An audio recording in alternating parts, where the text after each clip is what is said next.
So we've acquired this whole new empire, and the army is expanded a whopping 5 infantry and 5 cavalry regiments. That's it. We had 10,000 guys in total? Wow. Extra, 10,000 extra. Okay. The whole army is about, I think I gotta do math in my head. I think the whole army is around 100,000 guys prior to this, so it's a little more than 100,000 now with these extra regiments. Anyway, we're once again treating this improperly, but regardless. So this is also the era, once Theodore Roosevelt becomes president, of what's often called big stick diplomacy. Okay, so we all remember the Monroe Doctrine from your first half of U.S. history a million years ago, and it basically says that the Western Hemisphere is America's to police. Everybody else stay out. Okay, the official text says something like, existing colonies may not be expanded, nor new colonies created by the European powers. And I think you all know we had absolutely no ability to enforce this when we actually did this. The reason that this worked was not because we enforced it, it was because it really actually matched up with what the British wanted at the exact same time. So de facto, the British are the ones who, for the first 50 or 60 years of the Monroe Doctrine, enforced it. They never said we're enforcing the Monroe Doctrine, but they simply did things that coincided with what we wanted. Not because they liked us, but because it fit their agenda. So Italy or Spain, like hypothetically, they want to make a colony like where Washington is now. The British is like, no, can't do that. Right, yeah, because again, it would have been against the British self-interest to do these sorts of things. Not because they cared one way or other what we thought. So this is another one of these instances where America just had some just really good luck, okay? Because there's no way we should have pulled this off, and yet it worked only because somebody else wanted similar things, okay? I'm sorry. Is American history just us failing upwards? There's a lot of that, yes. Dumb luck yes. Dumb luck is a positive attribute in American history. There's a saying the Europeans have that God looks after drunks, children, and Americans. And there's a lot of truth to that on all 3 categories. Roosevelt adds his corollary, the Roosevelt corollary to the Monroe Doctrine, and he basically says that we are the only ones who can interfere in the Western Hemisphere. So not only can you not add stuff, you can't, whatever. He's basically saying to the Europeans, if you've got a problem with a country in the Western Hemisphere, you talk to us, we'll solve the problem for you. Don't go thinking you can go in and solve that problem by yourself. Now, arguably, by this point, because the Navy is in good shape, we can actually back this up, unlike the original Monroe Doctrine, which we couldn't have backed up at all. Okay. So we could have backed this up. So what's the significance of this? It means we are going to intervene in Latin American countries repeatedly, as well as we're going to eventually build the Panama Canal. That's going to also come out of this. So again, this is going to set up the negative relationship we have with most of Latin America. Stems back to the Roosevelt corollary to the Monroe Doctrine.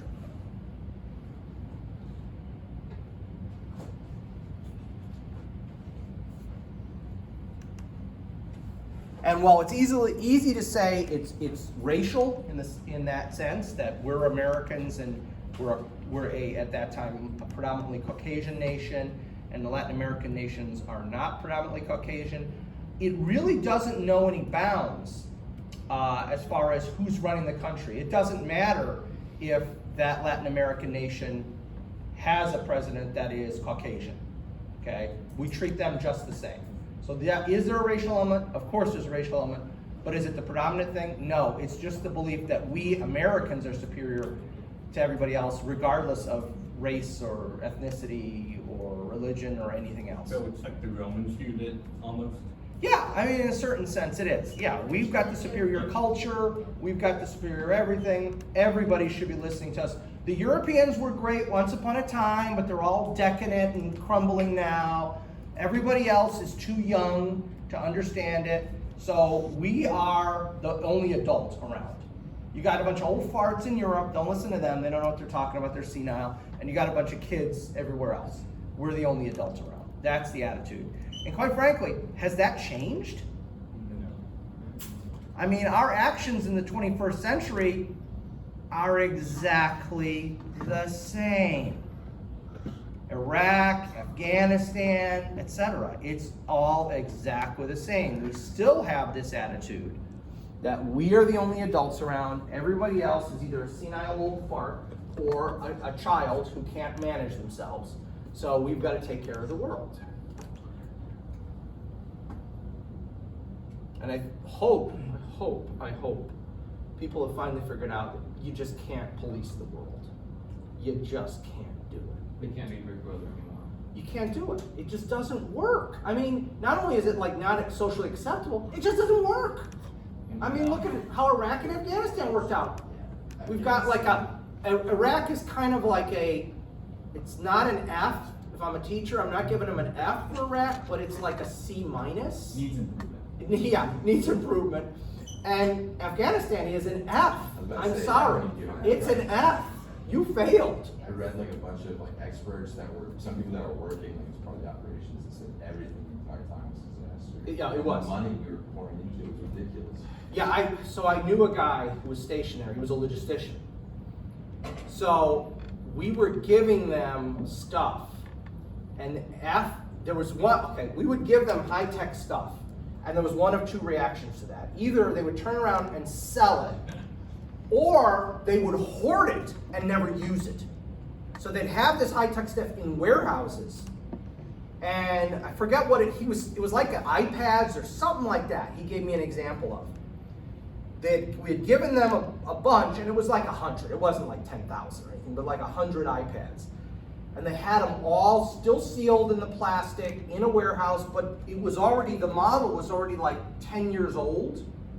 So you know what I mean? So they were already useless. They were trying to preserve them, which sounds like a positive thing. I want to keep these safe because these are worth a lot of money.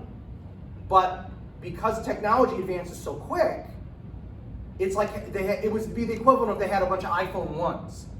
And that's cool, and you may be on the resale market, you can make some money off of it, but an iPhone 1 would be worthless. You couldn't use it anymore, okay? And so it was that kind of thing. So they either sold it on the black market and made money, or they hoarded it and kept it safe, but because it's high tech, it's useless after a few years. That was their reaction to everything. So, anyway. So, where am I going with this? I'm going to the Panama Canal, but first we have to deviate to the voyage of the USS Oregon. You might be saying, well, I thought you were talking about Panama Canal. I'm getting there, okay? There's a method to my madness. The U.S. Expedition. The what? The U.S. Expedition. Yeah, exactly, one of those kind of things. So when the Spanish-American War broke out, the USS Oregon was ordered to go to the Caribbean to assist, okay? Here's the problem. The Oregon was stationed in Bremerton, Washington. Yes? No, I'm saying that's what. Yeah. So it's stationed in Bremerton, Washington. It has to go around South America to get to the Caribbean. She's fitted out for combat, leaves San Francisco. So she goes from Bremerton to San Francisco, which was the big Navy post in that time. San Francisco used to be huge with the Navy, all right? She leaves on the 16th of March, 1898. All right? She's ready to go. We haven't actually started shooting yet in the Caribbean, so she'll get there in plenty of time, right? No. She arrived in Florida in May of 1898.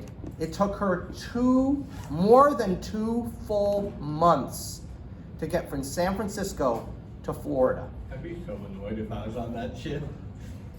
Are we ever, you kind of be like little kids in the back. Are we there yet? Are we there yet? Are we there yet? That's how you'd feel the whole time. Like, seriously? Are we ever getting there? Okay. It took her 66 days, and she travels 14,000 miles. Takes us 8 days to get to Florida in the morning. only because I'm sure, yeah, I'm sure you're going at sightseeing Well, we're speed. playing around too, so like we're out there like shooting, doing drills and stuff. Right. You're not at like warp speed or Right. whatever the modern 35, equivalent of yeah, warp 35. speed is. Okay. So basically, this was just another thing that convinced the Americans that they have to have some sort of canal. Now, I gotta explain just briefly that the talk about building a canal somewhere in Central America had been going on since the Spanish arrived. So when the Spanish actually got to the New World and started settling it, colonizing it, they kept looking at this and going, well, this isn't that wide. There's gotta be a way we could dig a canal. Okay, so this is like 400 years almost they've been talking about building a canal. And there were actually a couple of failed efforts to build canals, one through what is present-day Nicaragua. There was an effort there. There was another effort down in the Isthmus of Panama near where we actually built it in the end. So there have been a couple attempts. The Nicaraguan one, I think, was the French tried to do that in the 1880s. If I'm remembering correctly, I might be misremembering that. But anyway, so there were a couple efforts to actually do it, but it's a lot harder than it sounds, okay? It's a lot harder than it sounds. Now, let's talk about the Panama Canal. The whole way we get the Panama Canal built is just another example of Theodore Roosevelt he does whatever he wants and damn the consequences. And I admire the man for this, even if sometimes he's doing extra legal things. So he goes to Colombia. Panama was part of Colombia. Again, our modern map has changed a lot in the last 100 years, and I think we've kind of already talked about that a little. So he goes to the country of Colombia and says, I'd like to build a canal through this area, what is today Panama. And they say, oh, that sounds like a great idea. And he says, so here's what I'm going to do. We'll pay to build it. We'll build it, but it's going to be ours. We own it. Now we'll give you like a rake off of our whatever we get, every year, the dues and stuff. But it's ours. We own the land. We own everything. Colombia's like, no. Why the heck would we do that? You're going to build a canal through our land and you own the land? No. So what does Roosevelt do? Well, he sends down some members of the State Department to the local area, to what is today Panama. And they basically get together with the most important and powerful people in the region, and they say, how would you guys like to be your own country? And unsurprisingly, most of the wealthy people in what is today Panama say, we'd love to have our own country. And so these undercover State Department people say, well, here's what you do. On they give them a date, on such and such a date, you declare independence, send it out via telegram and all that Panama is now an independent country, and America will make sure it happens. And so on the assigned date, they take over the telegraph office and a couple other key buildings in town and send the word out. And then suddenly, just offshore, just in international waters, there's an American battleship that sails right in. And America immediately recognizes Panama as an independent republic. And very shortly afterward, we sign a deal where we're going to build the Panama Canal. It's going to be American territory, but we'll give you a percentage of what we get. Okay? This is very similar to what the British do when they build the canal in Egypt, the Suez Canal, right? It's very similar. The British own it. I think it's actually a British-French dual ownership thing. And they give Egypt like 5% of what they get on an annual basis. So that's how Panama becomes a country. We stole it. We stole it. We liberated it. Liberated it, I'm sorry, that's right, liberated it. It takes 10 years to construct the canal, $375 million. And again, put that in context, we're talking billions of dollars. Billions upon billions of dollars that go into this. It's an engineering feat. It really is. I mean, it's considered one of those kind of modern marvel kind of things. That sounds good. I mean, I've seen bridges take like 5 years. Oh yeah, absolutely. 4,800 workers died during the construction. Most of these not from accident, most from Disease. Something they're catching from mosquitoes. disease. Malaria, not beriberi, what's the other one? Yellow fever. Yeah. Yellow fever and malaria. I read the tag. Are there- Who's there? Like, I don't know the thing. Yeah. Are the people like in the canal itself, like corpses? No. They are taken off and buried to the I don't know, side. is that an urban myth of Hoover Dam? There's people in the cement. No, that one's true in the Oh. Hoover Dam. Like, Because, when I was in Michigan, there was this story that when they were building the, Mackinac Bridge in the 50s, some workers fell in the concrete before it had dried. And they didn't feel like pulling them out because it was too complicated, so they just left them. I don't know about that one, but I can say for the Hoover Dam, that is true. There were people who fell in, and the concrete was so thick that they. It's hard to pull someone out of that. Yeah, it really is. So they are encased. So there's structural bodies now? Yeah, I guess you could see it. Well, in a couple 10,000 years or so, when some future either aliens or future humans are taking it apart, it'll be like Pompeii. They'll be able to pour concrete, they'll be able to pour plaster of Paris into the holes when they find him, and oh, this is what the guy looked like when he died. They'll probably think that it's some weird burial practice. Yes. Like ancient humans. These ancient humans used to bury humans in giant concrete structures. I wonder what that's all about. Yep, I wouldn't be surprised. We think all those kind of things. But yeah, disease is the big killer here. Okay, and Walter Reed, who is an Army doctor, is the guy who goes down there and figures out how to stop yellow fever. And Walter Reed Medical Center in Washington, D.C., which is now, they've merged the Navy and Bethesda and Walter Reed are all one big thing, which I think they should have done a long time ago. But the Walter Reed Medical Center, which is named after him, he's the guy who found the cure to yellow fever. And it was all about mosquitoes and stuff like that. And, it's not a perfect solution, but he's able to combat this largely, and we're able to get it done. Okay. So what's the significance of this? Well, the size of the Navy is effectively doubled, because now shifting from the Atlantic to the Pacific. Remember, Hawaii is still not a factor yet, even though we own Hawaii. We're not thinking in terms of that. We're just thinking of the West Coast, East Coast. You can very quickly and rapidly switch forces from the Pacific to the Atlantic. Okay, compared to what you used to be able to do. This speeds up development of places on the West Coast and in the Gulf Coast. Because now, you won't unload and ship things by train. You can just ship things to these different places.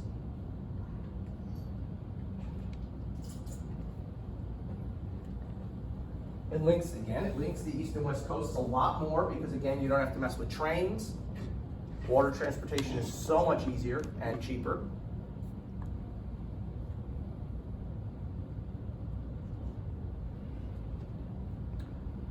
I would say those are largely positive effects. There's one more positive effect, and that's treating of disease, which will be the last bullet. But the one kind of not necessarily negative, but more complicated factor here is our policy in Latin America is all about defending the canal. Instability in Latin American countries anywhere near the canal is a problem. Why? Because we got the canal there. We can't have the canal be jeopardized. So many of our interventions in places like Nicaragua and other places during the early 20th century up to World War II are really predicated on the stability of the region. Why? We have the Panama Canal. We can't risk the Panama Canal. Okay, so you see where that's going. So I would argue that turns out to be a negative because that negatively impacts our relationship with those nations.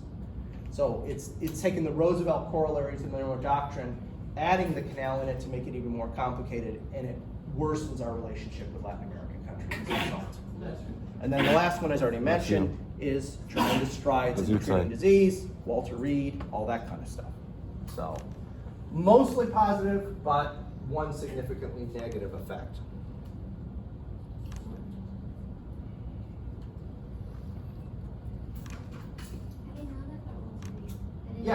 Yeah, he was the actual guy, and that's why he became such a famous figure in the United States Army's history. And so there's the actual canal. It's been significantly enlarged later on in the 20th century. Because the ships got bigger, you needed a bigger, wider canal. When they're also using hand tools for the multiply. Yeah, exactly. So, but again, it's a pretty amazing feat. And you can see why they picked where they did, because there's this giant lake in the middle that you can navigate the lake. And that makes a lot possible. And then like there's already another like along their path later on. Yes, there was that failed attempt previously, Yeah. so they're able to use part of that. But anyway, there's an excellent PBS documentary on the Panama Canal that I watched several years ago. And they did a really good job of talking about engineering-wise, not only just the disease, but engineering-wise, how hard this thing was to build. That it was not just, let's cut a big trench and we go. It was a lot more complicated than that. I think watching us navigate through it, like it's amazing, but it is like the worst at all, because we go to restricted maneuvering. So it's like, and then we're in international waters, so like they secure dumping, so like when we go to the heads, there's no, if it's yellow, let it mellow, if it's brown, flush it down. And then like, you know, then you have to eat and watch that. But it's beautiful. It's one of those things like, I love this country, I'll die for this country till the day I die and I will rep it, but it's one of those things like once when you see it, like you haven't lived until you go through the Suez Canal and you can Emma.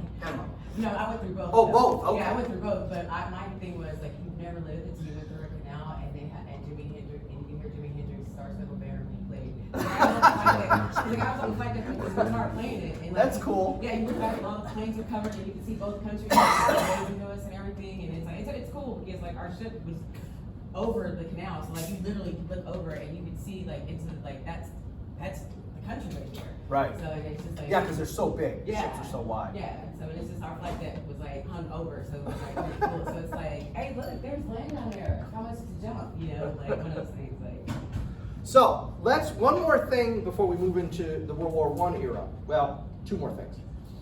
One more big thing though is our relationship with China. So you might say, well, China, what does China have to do with anything? Well, because we have the Philippines, now we're directly involved in Asia. Okay? Now we're directly involved in Asia. This is from a French cartoon. This is a French cartoon from a French newspaper. And you can see this is Queen Victoria, there's the Kaiser, there's the Tsar of Russia. This is the French version of Lady Liberty. I forget what they call her, they have a name for her. This is Japan, and here is a Chinese, stereotypical Chinese Mandarin. And strangely enough, it looks like they're cutting up a pizza rather than a pie. I'm not quite sure why they chose to make it look like that. Is But they are pizza not carving a kind up of pie? China. What's that? A pizza is a kind of pie, isn't it? Pizza pie, there you go. And they are carving up China. Because what is happening from the middle of the 19th century onward, China looks like a very ripe prize for almost all the European powers. Because they're all colonialists, they all want to gain more land, more power, etc. And they want to carve up China. Now, what happens is everybody wants it, so nobody gets it. So instead of truly carving up the country, you have zones of influence. So the Russians have a zone, the Japanese have a zone, the Germans have a zone, the British have a zone, and the French have a zone. And what happens is in the zones of influence, your law, your nation's laws, supersede Chinese laws, which obviously is very annoying to the Chinese. And your citizens, while they're in your sphere of influence, do not have to obey local laws. They only have to obey the laws of the home country. Now, there are some permanent colonies, Hong Kong, okay? This is the Kowloon. This is Hong Kong.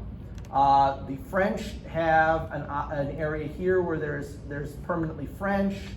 And it doesn't show Macau. Macau is it's a Portuguese island. It's an island that belongs to the Portuguese. In fact, the Portuguese only gave it back about 10 years ago. They wanted to give it back sooner, believe it or not, but China didn't want it because Macau was known as a gambling hub, and the Chinese kind of looked at it as, we're gonna have to clean it up then if we take it. Whereas if we don't take it, it's not our problem. And so the Portuguese were actually begging them to take it by the end because the Portuguese were losing money on it and they wanted them to have it back. Whereas Hong Kong, the Chinese communists wanted, because they saw it as an economic boom. But Macau, they really weren't interested So in. you're saying that if I was a, No, we don't have a zone of influence. no, I'm saying like, so if I lived in Korea, if I was Korean, lived in Korea, but in the part where Russia owns, I don't have to listen to the laws of the person that's in charge of the Korea, I can listen to the guy in Russia? Right. Right. But since you're a native of that area, you might actually be double tapped and have to listen to both. Because it's mostly for the Europeans and the Japanese, the special privileges. So you might have a doubly complicated situation. You have to not only know your own laws as a Korean, you have to know the laws of Russia or Japan on top of it. Oh, wow.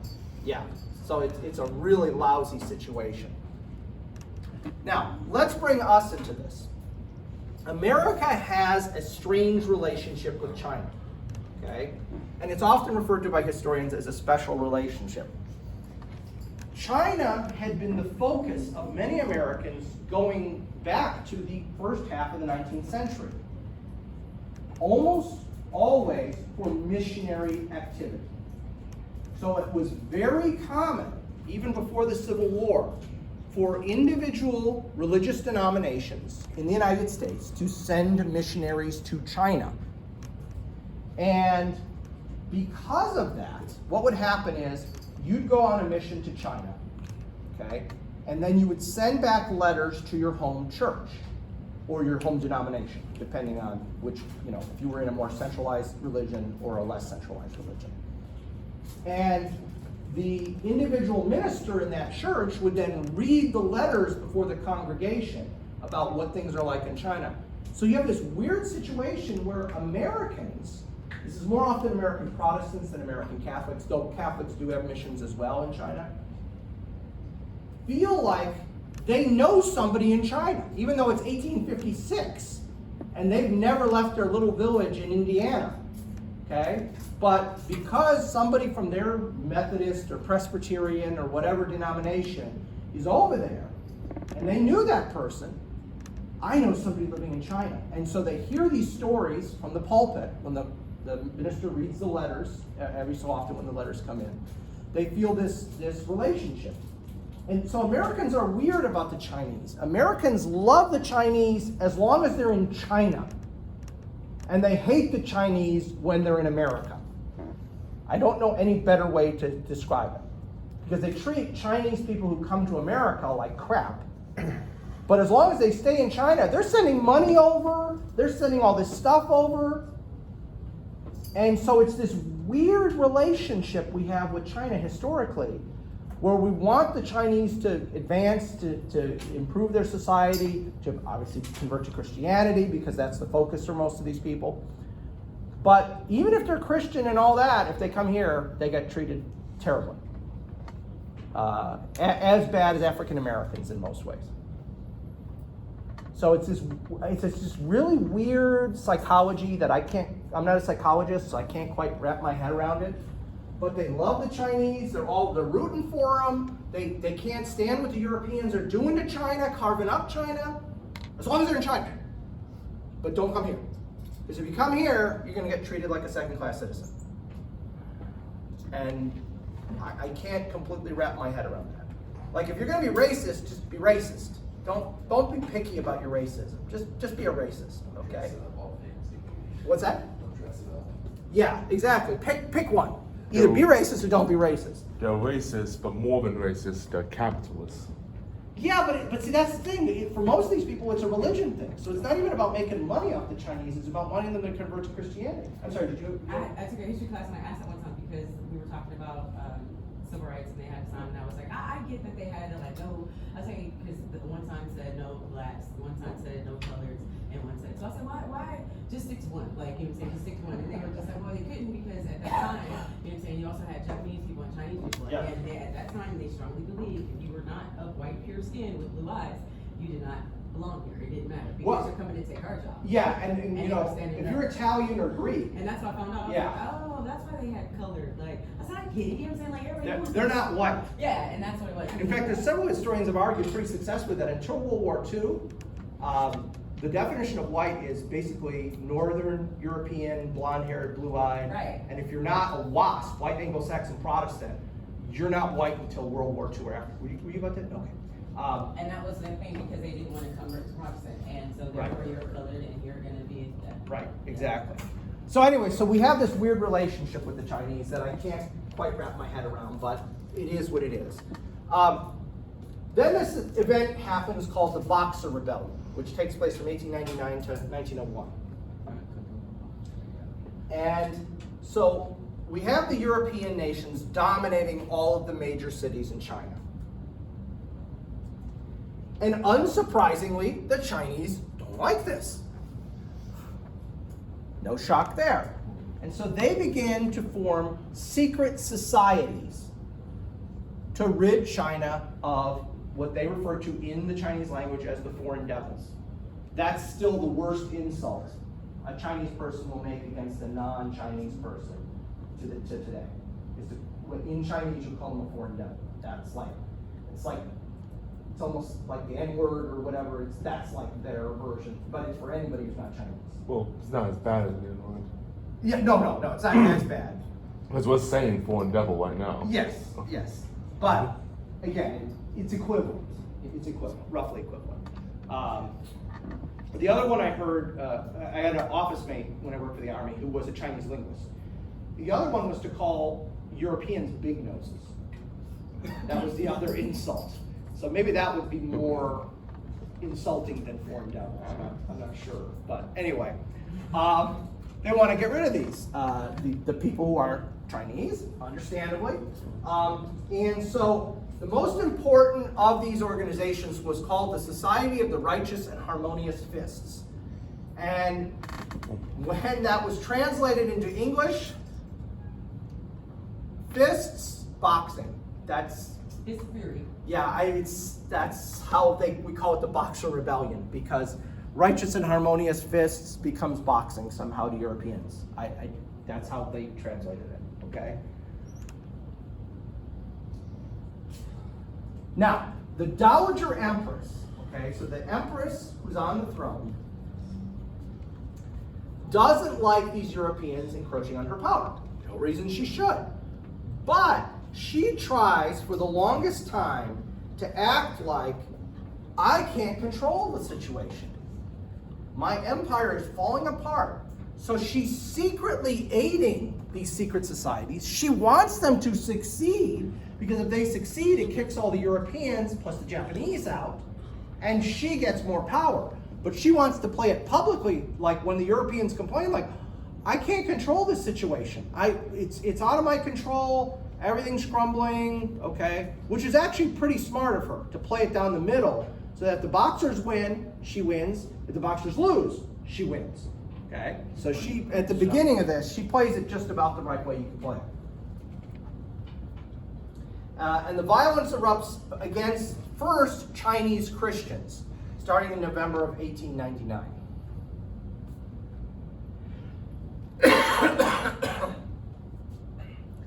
And Chinese Christians are an easy target because no one's sticking up for them. No one's defending them. They're kind of on their own.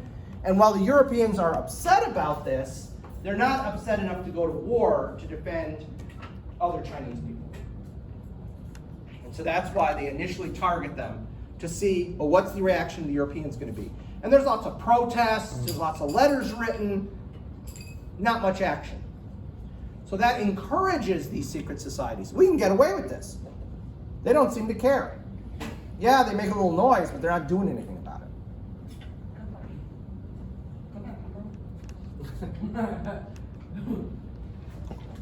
So after months of this happening, 6 months of this happening, in June of 1900, the Empress decides to lay her cards on the table. She's going to support the sects, and she orders all foreigners out of China. So for like 6-7 months, she's playing it coy. I can't help it. Everything's out of control. And then finally, because there's been a lack of European reaction, she thinks, okay, this is my chance. We're going. Out. Everybody out. And again, I understand her position. I'm somewhat sympathetic to it. If I was in her place, I'd probably do the same thing. But the next day, they murder the German ambassador. And they attack all the foreign legations, the embassy buildings in Peking. How come he wasn't assassinated? How come he wasn't assassinated before? No, I'm saying why is he murdered and not assassinated? Onto Yeah, I sentence. guess it's just an assassination. I just used the different word. Oh, That's okay. that's me. Oh, That's okay. not. That was not intended. I know words have meaning. That was my mistake. They're just I Assassinated. guess he wasn't important. Assassinated Right. would be a more. All right. Wait a minute. Just Wait a synonym. minute. I'll change it. Hang on. Sorry. I'm I will sorry. not have it be said. I do not take the advice of my students when they're. I am so sorry, that is not what I meant, I just wanted to. There we go. That was just weird. Yeah, like, he bullied so me in with German, the it's like over Bullying me into doing stuff. in Europe, they get murdered, they don't get assassinated? Yes. That's what I was like, so. No, so he's assassinated I'm so sorry. by the boxers. No, that's okay. That's true. I should have used the word assassinate because it was a political thing. Right. That's why it's Yeah. assassination and not a murder. So he's assassinated, and then they attack the legations. All the embassies are in an enclosed area to kind of keep them separate from the rest of Peking. And this does create a reaction. I think had the Empress had them leave the Europeans alone, but just kind of push them out, she might have gotten part of what she wanted. I don't think she would have succeeded 100%, but she might have regained control and kind of ended that whole spheres of influence thing. But once you kill the ambassador and then attack all the embassies, that is an overt act of war, okay? So foreign troops are called in. The Boxers join the Imperial Army. Together they fight against the foreigners. The first effort to relieve the legations fails. It's under a British admiral. Admiral Sir Edward Seymour is the first effort. They don't take enough troops. They basically come in there cocky, like, well, he's a bunch of Chinese. They're not going to do anything. We'll just take whatever Marines and what we've got, and we'll attack, and we're going to sweep right in. And they get their butts handed to them because the Chinese are serious now. And so they have to put together a second expedition, which is beefed up, and it even includes nations that don't have zones of influence. Like Italy sends troops because they have a legation there, even though they don't have a zone of influence there. They have an embassy in Peking, so they feel they have to do. It's something like 12 nations send troops. The Russians, all the ones we talked about, Russians, Japan, Brits, French, Germans, we send troops. The Italians send troops. There's a whole bunch of other ones that send troops. Okay, so the second intervention has around 20,000 soldiers. I'm sorry, I said 12 with 8 different nations. So which one did I forget? Austria. Austria-Hungary. Austria-Hungary. The siege of Peking lasts for 55 days. There's a famous book written about it, 55 Days at Peking, which was turned into a movie back in the early 60s with Charlton Heston as the brave Marine officer who helps lead the defense. It's not a very good movie. I saw it years ago. It's okay, but it's kind of overbought and yeah, you know. So they find they're able to lift the siege after 55 days. Oops. So ultimately, in September of 1901, because that was just lifting the siege, then they spend almost a year cleaning up, as it were, to finally destroy any forces that are opposing the Europeans. Finally, the Boxer Protocol is signed on the 7th of September 1901.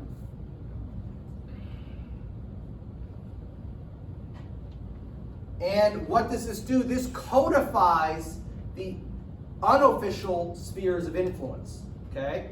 In addition, China has to pay the major European powers $322 million for damages. Whoops. Okay.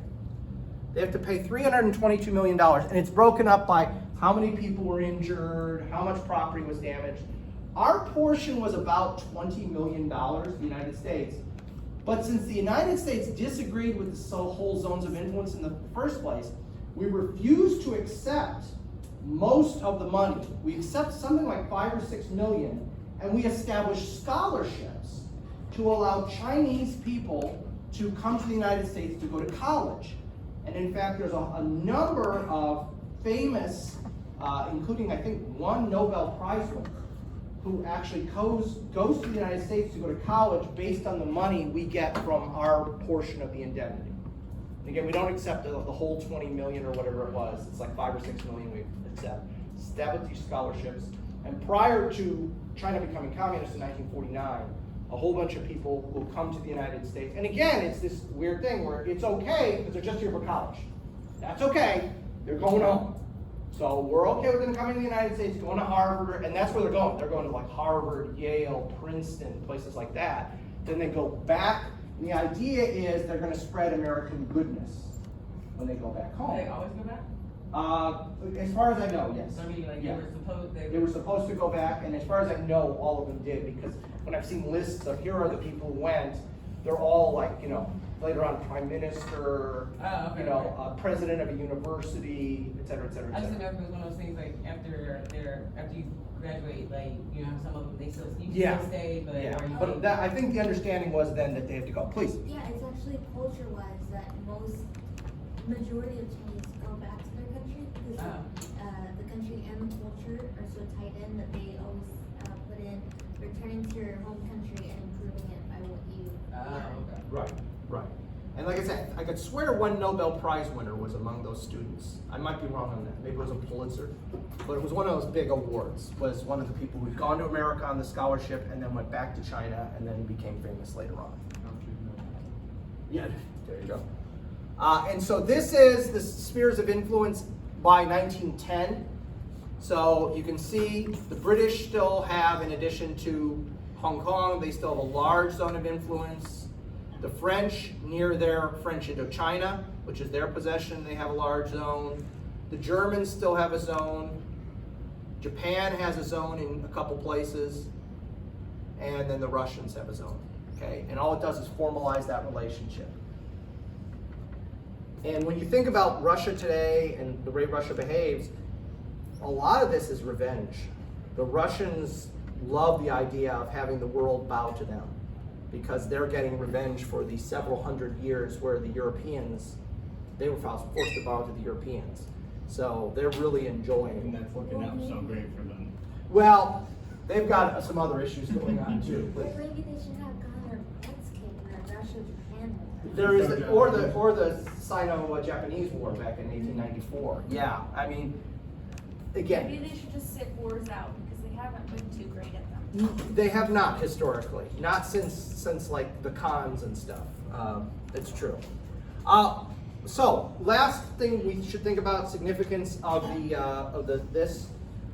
We now serve as a protector of China, because one of the things about those protocols is we do not want the Europeans to actually colonize. That's one of the agreements we get in the Boxer Protocols is you guys are not making formal colonies. China is still a sovereign state, sort of. Still a sovereign state, you still have your zones of influence, but you're not getting it as colonies. Because the Europeans wanted the Boxer Rebellion to be that, finally, now we're gonna carve it up. And the Americans are absolutely adamant that that not happen. And we're aided by a couple of the other nations too, especially the ones who don't have zones. They don't want it to be carved up, not because they care about the Chinese, because if it get carved up, Austria doesn't get some, Italy doesn't get some, etc. Okay? Or in some cases, maybe they'll get more land than I get, so I don't want it to happen because I've got a smaller zone of influence. Okay?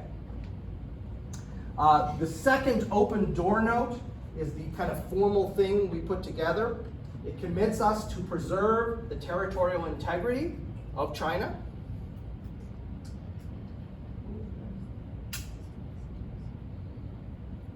So we want to say, no, China is an independent country.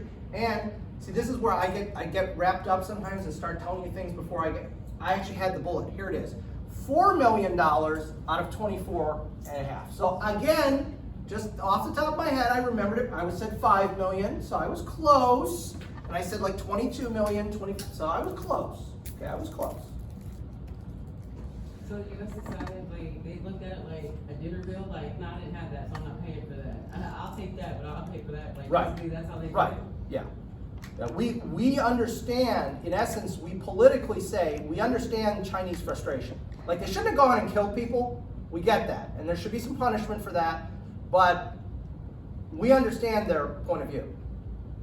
Everyone's talking about carving them up and running roughshod over them as a civilization. We're sympathetic to that. Please. But didn't we go backwards on that? Like after World War I, Woodrow Wilson gave a bunch of China land to Japan. That, no, actually, most of the land that the Japanese get after World War I is former German provinces. So that zone of influence, the German zone of influence, becomes a Japanese zone of influence. This is China off as well. It does, it does. The feeling there, well, Woodrow Wilson is part of the problem there. Woodrow Wilson, That statement. Woodrow Wilson is, Piece of shit. he is one of the worst human beings to be president of the United States. He's up there with Andrew Jackson. He's the most racist president who never owned slaves. Yes, I think that's a good way of putting it. The most racist president who didn't actually own slaves. I like that, yes. I looked at the stats, he actually dismissed about 80% of all minorities working Yes. in DC. Yes, but between the end of the Civil War and Woodrow Wilson becoming president, there was no segregation in the federal government, okay, except for the Army and having separate regiments. There was no segregation. And in fact, in the Navy, there was no segregation at all. So there were like there were sailors, black sailors, who were like chief petty officers and stuff. And then Wilson comes in and he completely segregates the federal government, fires, as you say, about 80% of all blacks who are working for the federal government.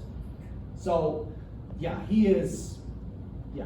Y'all just broke my heart. When I was younger, I lived in Port Arthur, and I wanted, and like there was like you go to elementary school, the middle school was Woodrow Wilson Middle School. Oh, And that I'm was sorry. that was the biggest I'm thing. so I wanted to go to sorry. junior high, and I wanted to be in junior high. So like I moved from Texas right before I got to junior high. Like so I was excited, and then I get to Virginia, and I got to 6th grade, and they're like, oh, you're going back to elementary school. And I'm like, no, I want to go. But I had my heart set because everyone in my family went to Woodrow Wilson Junior High, and then he graduated Lincoln. And to hear this, like, and you know how bad I wanted to go to Woodrow Wilson High, like, He it was- just broke my heart. Like, he was to find out, terrible. like, And there's a dang. great, I heard he's a great paper person, but he's not great.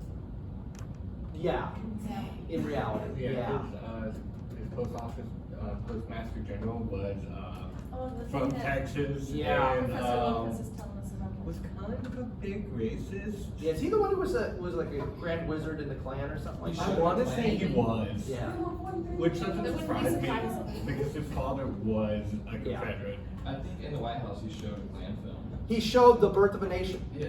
The Birth of a Nation, which if you've never seen it or heard about it, Google it and look it up. It's an early silent film, and it basically shows how Reconstruction was all about blacks molesting white women. And thank God for the Ku Klux Klan because they saved the South. Oh, That's, yeah. I would watch it in incognito mode because it actually affects your, it affects your ass. Yeah, You know what's- you know probably what's- don't want, You might be interested. you might be interested in You know what's the worst thing about that? Confederate flags. You know what's worse about that movie, besides the racism? Huh? It's one of the first blockbusters. There's so many It is. modern techniques Yes. used now that came from that movie. Yeah, and if you look at it not from its subject, but from the way it's done, yeah, it is one of the first long films. It's like an hour long, which is, in those days, most things were like 10, 15 minutes. So it's just one of the first long films. Orchestral soundtrack, Great editing. soundtrack. I mean, all this stuff is so nice about it, but it's just a horrible, horrible movie. Some of the black characters are actually guys in blackface, white guys in I would say blackface. like probably a good majority. I didn't watch it that closely. I know what this basic story is. I really didn't want to sit through the whole movie, but I noticed, like, I don't think that it's hard. I mean, it's black and white, and it's old poor quality, but I'm pretty sure that guy's not African American. I'm pretty sure that's somebody with burnt pork all over their face. But Right, watching it, you're just like, I gotta give them credit, they tried. They Yeah. tried. They really tried. so yeah, Woodrow Wilson has a lot to do with some of those decisions, and he is he is, I think he might be, he's definitely in the worst 5 presidents in American history. And he would make a run for the money on the worst ever. We can say top 2 and not 2. I think so, yeah, I think I can say that, yeah. Or bottom 2, technically, bottom 2. Anyway, but now we, the United States, are a player on the Asian mainland.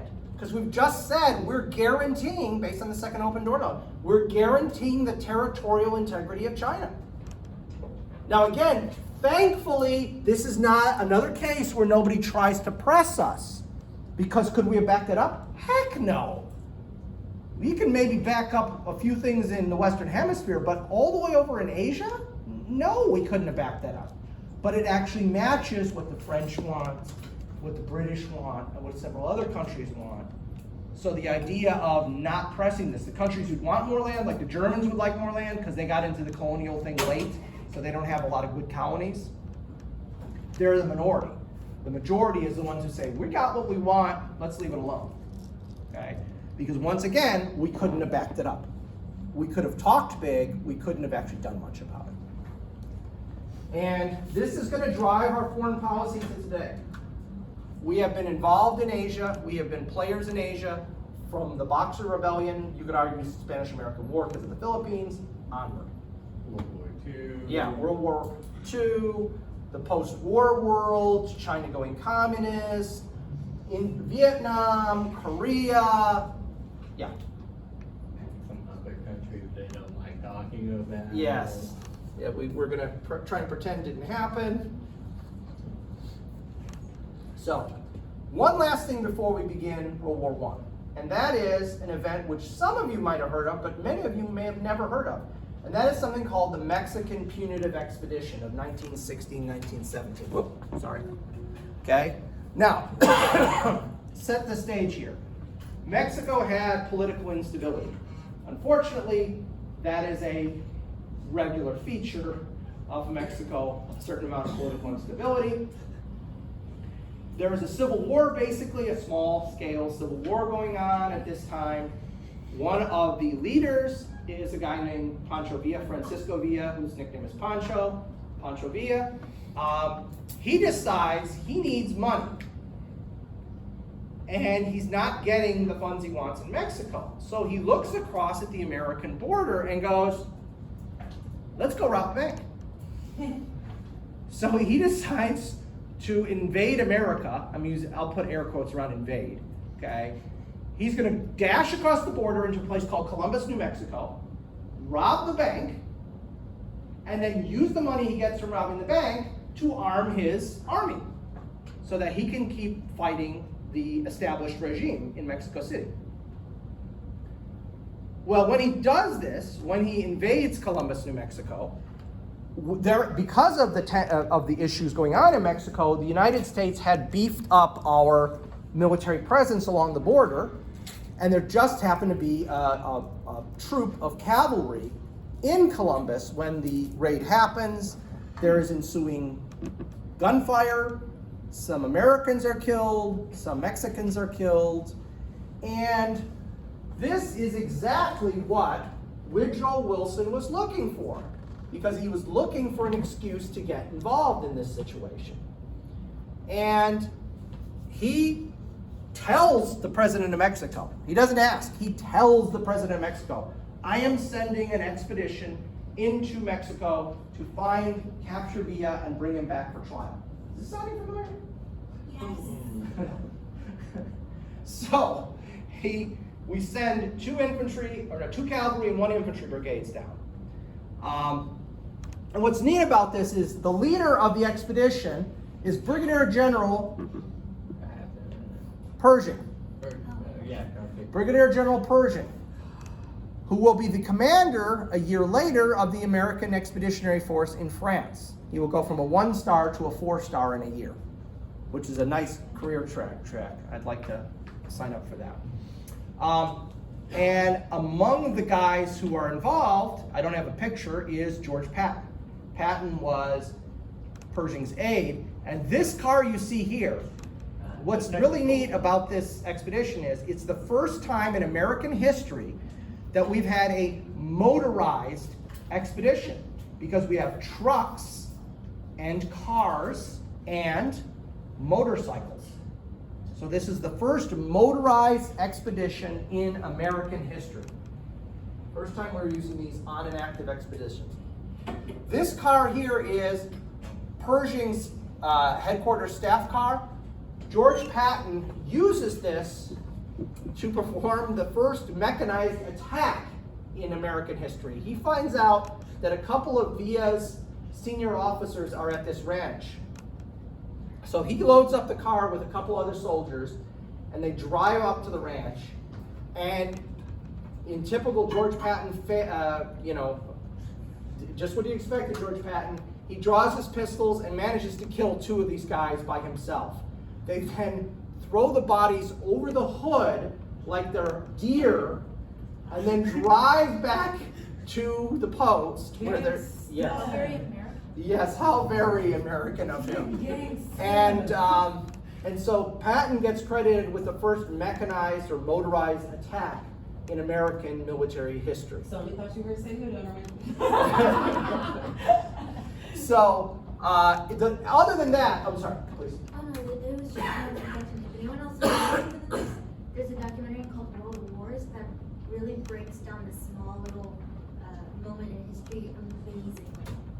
And there's been a couple good books about it. One, ironically, written by Dwight Eisenhower's son. Because when Dwight Eisenhower's son retired, he became a full-time historian, and he wrote an excellent, excellent book about this.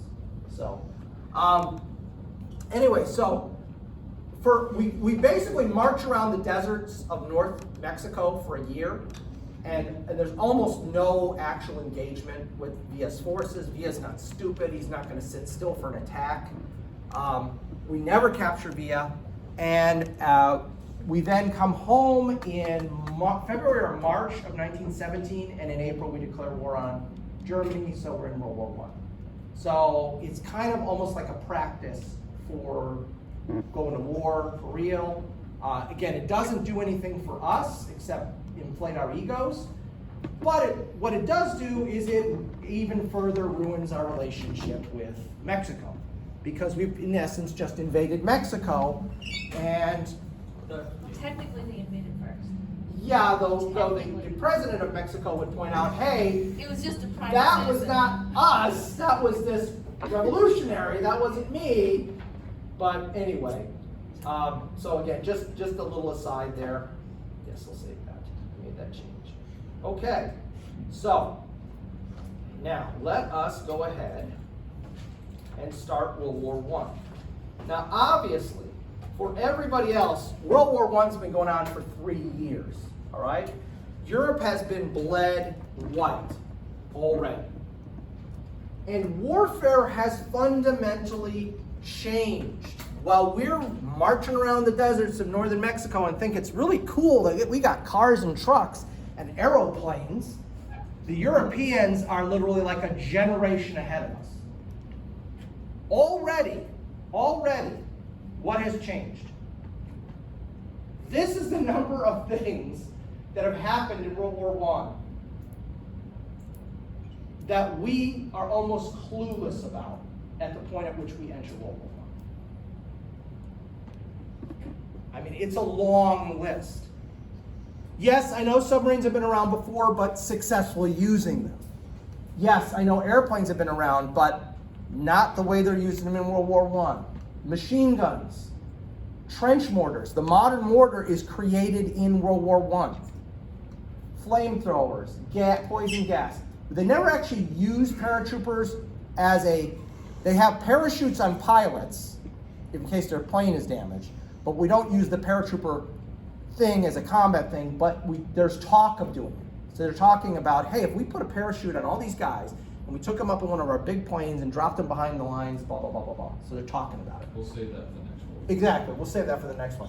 Tanks, combined arms organization, which is, again, coordinating infantry, cavalry, and artillery, and then cavalry's gone, so it's infantry, tanks, and artillery. Indirect field artillery. This is the first war where you're calling in artillery on a phone, giving grid coordinates. You're not looking down the barrel of the gun at the enemy rushing towards you and then pulling the lanyard. Okay? The aircraft carrier. There are aircraft carriers in World War I, believe it or not. We'll talk about that in one of the later lessons. And radio communications, not wired, but actually through the air radio. Now it's all Morse code, it's not voice yet.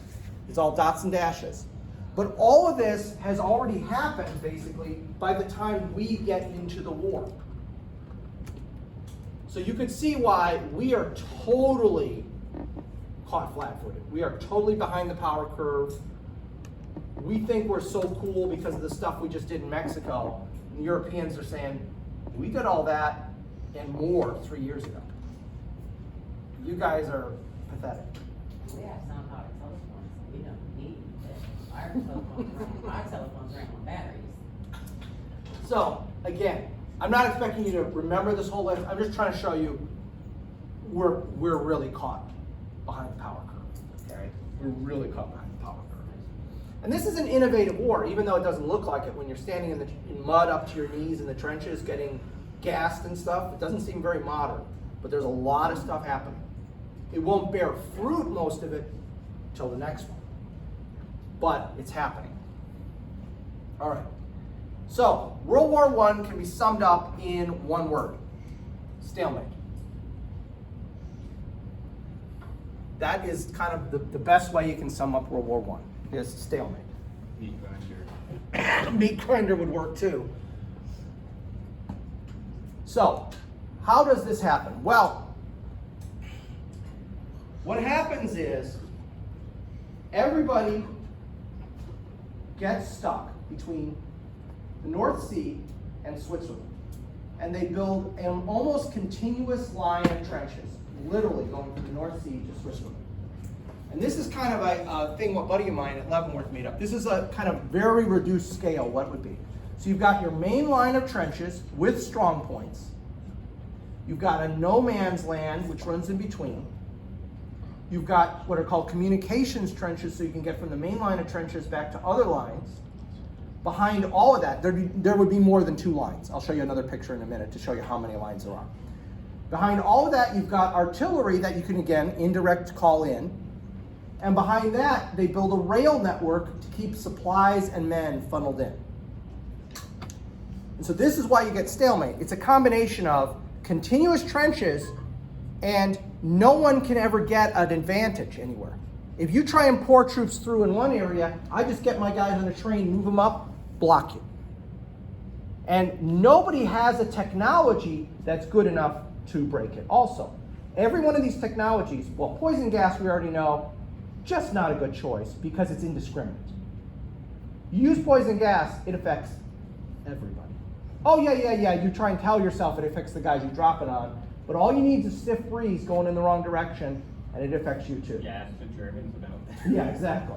So poison gas was going to be this magic solution. Nope. Okay? Air power was going to be this magic solution. Everyone gets it. Okay? Heavy artillery. And you can go down the list. Every time, this is going to break it. Tanks were going to be this thing. No. You know why? Because they're underdeveloped. The average tank in World War I can go about 3 miles an hour. They're underpowered as far as how much engine they have for the size of the vehicle. They get stuck in the mud easily.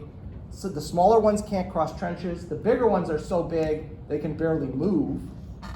Okay? So every one of these things that's going to be the magic bullet that's going to win this war for us, whoever us is, if it's the Germans, the French, or the British, or whoever, none of them is a magic bullet. Now, out of that, we'll take combined arms warfare and we'll have blitzkrieg and all that fun stuff next time.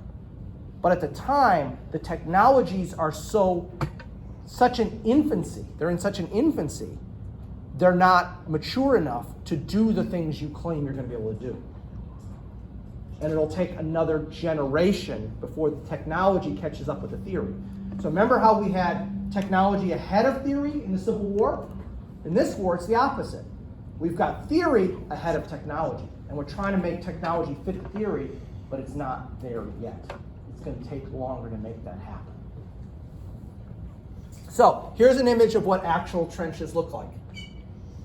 These are the actual trenches in World War I in a zone. So this, what looks like a river, that's no man's land. Each one of these lines is a trench. Covered in mud and dead bodies.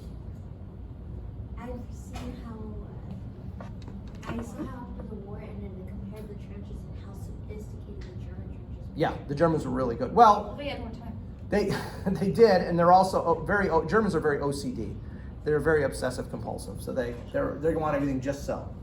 But again, this is the thing. So what if you could break through the main line? How are you gonna break through the next line and the next line and the next line and the next? This is why even if you get a breakthrough, you can't exploit the breakthrough, because there's always another trench, and there's always another trench, and there's always another trench. By the end of the war, we've got a trench from the North Sea to Switzerland is 466 miles. Behind that is 35,000 miles of trenches. Again, not good with math, but I'm thinking this is something like 70 or 80 miles of trench behind every mile of frontage. So every straight mile in front, you've got 70 or 80 miles of trench behind. There's just no way you're ever going to get through that. Just no way. And that's why it becomes slaughter. That's why it becomes a meat grinder that just kills and kills and kills and kills. It's really not like this that ends the war. It's more of the blockade. Oh yeah, it's other things. Yeah. The actual fighting doesn't end the war. No, absolutely not. And so here's some images of what it's like to be in the trenches. I think this is probably the fall. Here's the winter. Actually looks kind of, doesn't it look nice with the snow and the pine boughs? It looks kind of Christmassy. Come on. Look, you're just showing the ones in the past. This is what it's like in spring.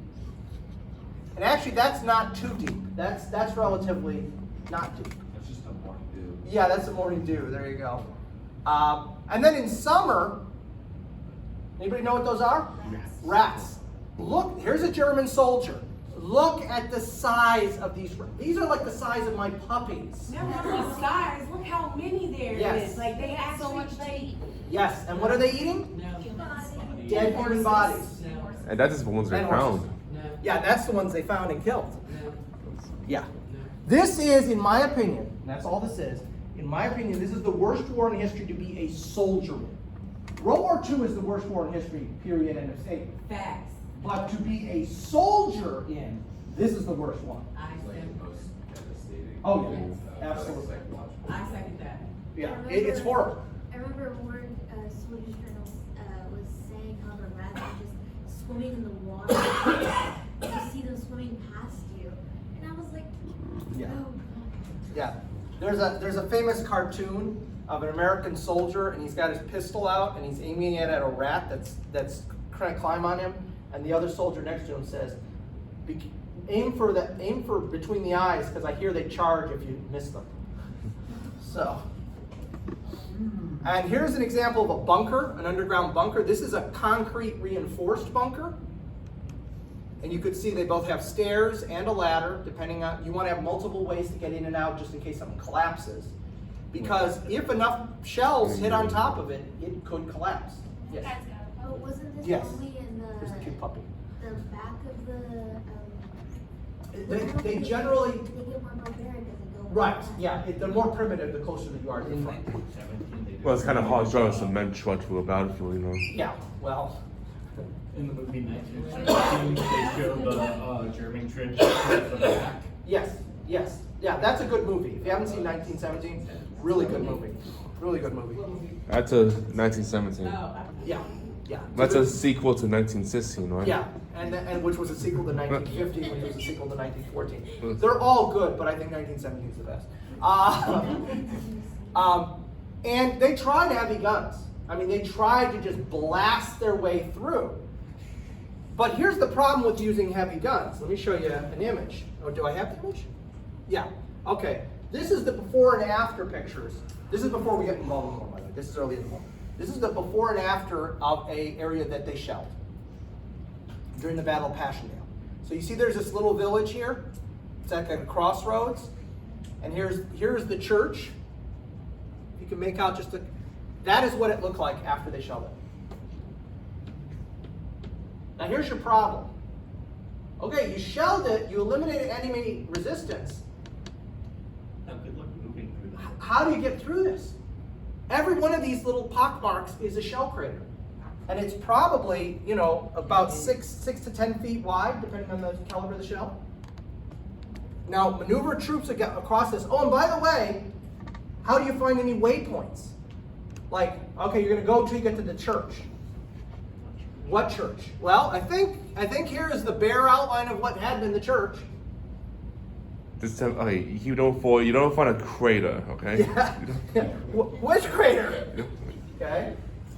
So they try heavy artillery. It doesn't work. And by the way, this is about 2 or 3 years ago. I'm going to do a search for something, and this was the daily image on Bing. This is a World War I trench today. What's the point that like DOD and like the military could find them weekly? Being did today? No, this wasn't today. This was a couple years ago, and it just came up. This was the picture of the day. But yeah, that. This is like 2 or 3 years ago. This is exactly what it looks like. So after 100 years, that's. You can still see this trench. You can still see the strong points.